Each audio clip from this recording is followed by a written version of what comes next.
Chelsea. This is my channel, The Fancy Hat Lady Reads. I'm wearing one of my fancy booktube hats. Today I'm bringing you a review of a beautifully written book that I nevertheless had some really serious problems with, and that is Sealskin by Su Bristow. I received a digital review copy of this book from NetGalley. I believe its release date in the US is May 1st, and I think it's been out for a few months now in the UK. And I requested this because it promised to be a richly atmospheric Selkie story, which sounds right up my alley. Thing is that Selkies can kind of fall into this category of magical mystery women of myth and legend who come out of nowhere, change the lives of everyone around them, and then vanish into thin air as if they'd never been. In case you aren't aware, Selkies are seal shapeshifters from Scottish and Irish legend who can shed their skins and become human. In Selkie legends, a man will often hide a Selkie's skin away and take her home to be his wife. She bears him children, but one day finds her old skin and disappears back into the sea. Of course, like any fairy tale or folk tale, there are many, many variants,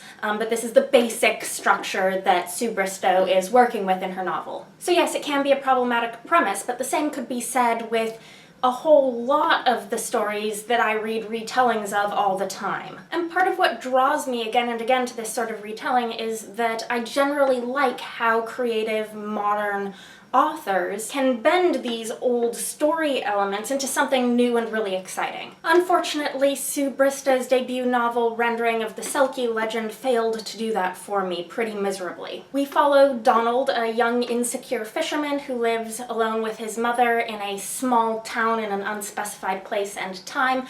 I believe the book description specifies that this is the coast of Scotland, even though that's not in the text of the novel itself, and it seems to be going for this sort of timeless feel. Back to Donald. He is a social outcast. He is tormented by his peers until one moonlit night he sees some Selkies dancing on a beach. He hides one of their skins, and he rapes her when she can't follow the others back into the water. After taking her back home to his mother, he's struck with a belated sense of guilt and tries to find her skin to give back to her, but it's not there when he goes back to find it. And Mom convinces him that the only way to do right by this girl now is to marry her because she might be pregnant. This is a challenge because the girl whom they name Mairi, I'm guessing on the pronunciation of that, it's spelled M-A-I-R-H-I.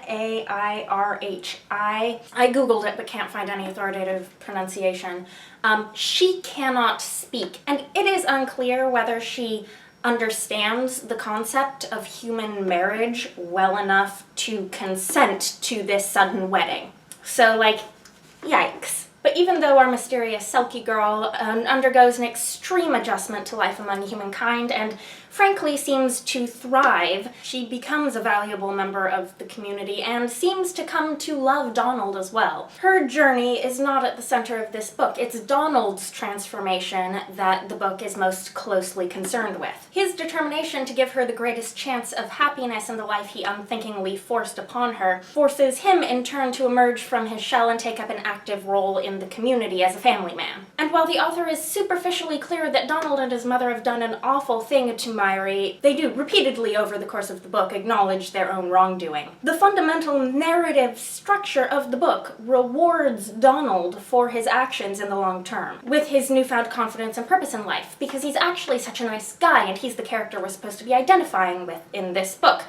Again, yikes. And this is one of those instances where I feel like it sometimes just isn't enough for an author to say the right things. There's a deeper level on which the story operates that I think those of us who read retellings a lot have taught ourselves to pull apart, and I felt like on that deeper level this story was condoning Donald's behavior by concerning itself with his redemptive arc, while his victim is kept at arm's length as this sort of narrative device of the magical mystery woman who never speaks, and at whose true thoughts and feelings those around her can only guess. I should mention, while we are at it, because some of you may care, there is also a second minor redemptive arc of sorts for a side character who is abusive of his wife and possibly also of his children. So if these are stories that you do not want to read,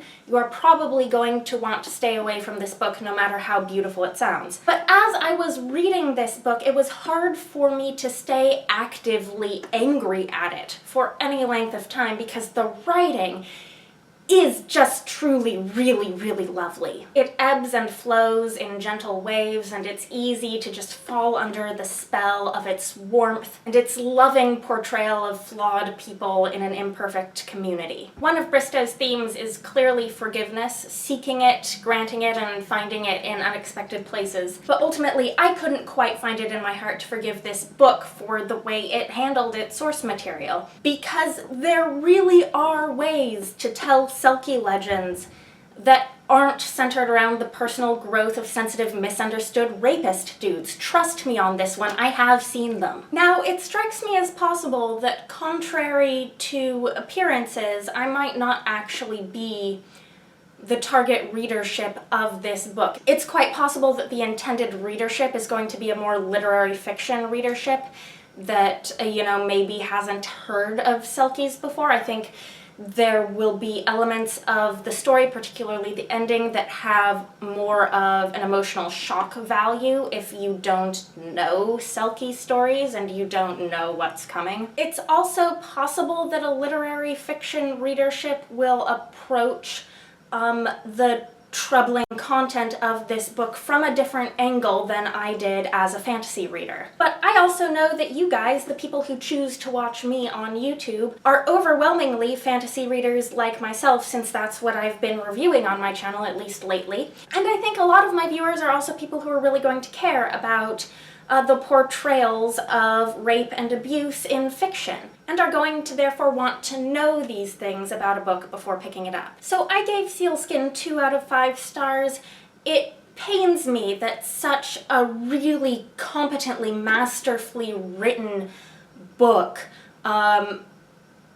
got things from my perspective so very wrong in telling this story. If you've read this book and have thoughts on it, agreeing with me or not, please let me know. Anyways, I hope you all are having a very nice day. Bye for now.